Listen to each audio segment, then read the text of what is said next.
Guys, obvious question, 1988, 89 Hornets back together. How's it feel to 30 years later, you guys handfully all back here for opening night? It's a reunion. You know, feel good to me. It's great to see all these guys. I mean, this is where it all started. I mean, we had veterans mixed in with the young guys. You know, Earl served as a veteran for us, and, you know, to see this all come to a fruition in terms of after the years that we spent in the league, it's a blessing for me. Be a lot of great stories. You know, you can't believe 30 years went by. You know, everybody's looking great, everybody's healthy. It's good to have the opportunity to get back and be able to see everybody again, and it's just going to be a fun night for us.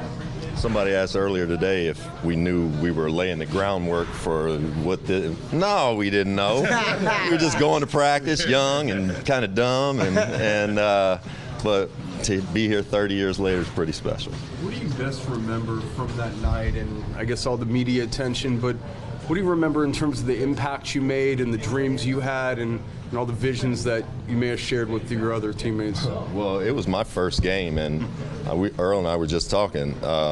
You know, people were taking limos to the game that night and all. I thought that's how it was in every city. No, it was just that way here for, 4 or 5 years, every single night. It was an event. They packed it. We didn't put banners up, but we put attendance banners up. Absolutely. It was a lot of fun. Yeah, we're a little worried because we were talking about the college basketball game down here, and that's what North Carolina was all about, and Charlotte. And then when we went down 30 points and we looked up and saw all the people still in the arena, we were like, wow, we got something going here.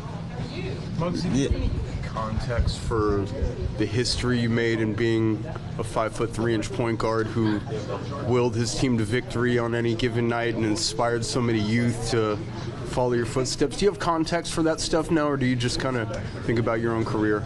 Well, no, I understood what my path and what I meant to the game and what I mean to kids, not only just kids, but individuals around the world.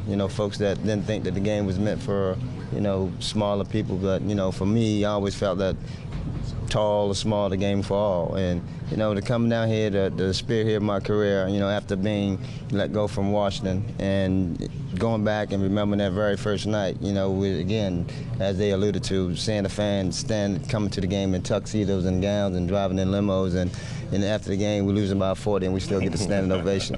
But, make it even more special how we ended, ending the season, winning with 20 games and having a parade with 300,000 people down in Uptown celebrating, us being in the city. So that's what really stands out. How did you overcome the obstacles, the obvious physical obstacles, and then probably the backlash that you got when you tried to play a quote-unquote big man's game? Well, I knew what I brought to the table, so that was more others to observe, and the inquisitive minds always wanted to know. So, and for me, it was just a matter of just going out there and playing my game and understand what the game plan was, being able to play with the best in the world and be amongst the best. That was something special for me. But I always felt like I belonged. So for me, no matter what size I was, but knowing that I was a diminutive size point guard, that I had to bring something each and every day to kind of create and change, to also bring to get the respect of your teammates, but more so the respect of your opponents. So that was a game that I always enjoyed. Playing with Muggs, though, I'm amazed. We're asked about Muggs a lot, for real, by fans. I went on from here and played with Scott Skiles and Kevin Johnson and Steve Nash and Jason Kidd, and I can absolutely say with confidence, none of those guys are better than Muggsy. None of them. I mean, yeah, he's small, but he's the fastest man in the world. I mean, come on, in the world. End to end and faster with the ball. And he just lived to get guys, give them sugar and hand the ball out. And what a leader! That's one of the thrills of my life playing with you. Dude. Same thing here. For real. I'll follow up on that too, because I had an opportunity to play with Dr. J and Michael Jordan and Moses and all these great guys and Isaiah Thomas. But at his size at 5'3", and I tell the kids every day, I can't wait till he get his call to the Hall of Fame, because there's never been nothing else like Muggsy Bogues. No other player ever in the NBA at 5'3" accomplished the things that he did. It's solely amazing what he's done, and a lot of kids got got to look up. He's an example for everything. And when you hear his name, and nobody forgets him 30 years later, every camp I go to, every kid I talk to, first thing I mention is Muggsy Bogues, and they know who it is. Rex, as they celebrate the 30th anniversary, you were the first that they ever took. What does that mean to you? Is it still special 30 years later? Oh, yeah. Well, Dell's sort of taken over the first now. But no, yeah, of course it is. I didn't know much about anything, much less Charlotte. I was a teenager, and coming in here, most of the guys on our team were older and married. Muggs and Dell had little kids, and I often say, one of those little kids ended up being better than all of us. But yeah, it'll always be special being the first player selected in the college draft to come and play for a brand new franchise. Always will be special. What was your first memory of when you came to Charlotte for the first time? Oh, man. Well, it really and truly was meeting Muggs and Dell and Stephen and Sonia. They were waiting for me to help me move my stuff in over to our apartment complex. Dell had a broken arm. Sonia was holding a baby.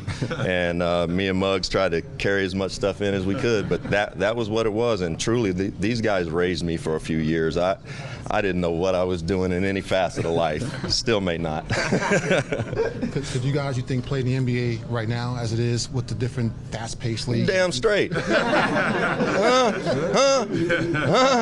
Twirl might not be able to. Don't let you hit nobody. Difficult to hit anybody. That's right. Screens anymore. That's right. They took the big man game away. Yeah. They did. You know, Can run, though. Unless you Yes, you could. Yeah, Get up and down. You Beat can be a shots stretch up. forward. You can be a stretch forward. Ooh, it'll be a stretch.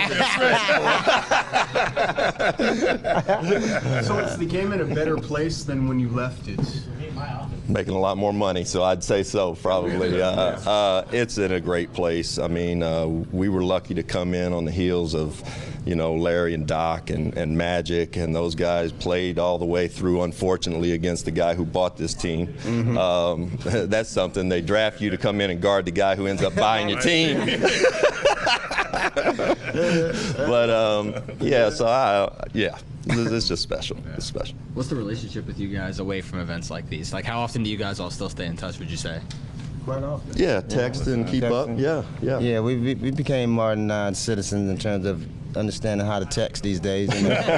Still not really tech savvy, but I mean, we stay in contact with one another, and that's the bond that we was able to build when we was here. I mean, for me, being here 9 years, I had a lot of teammates, and being able to have some special bonds, but this was the beginning of it, and this is where it all started. Be here to get your 2018 season membership. Call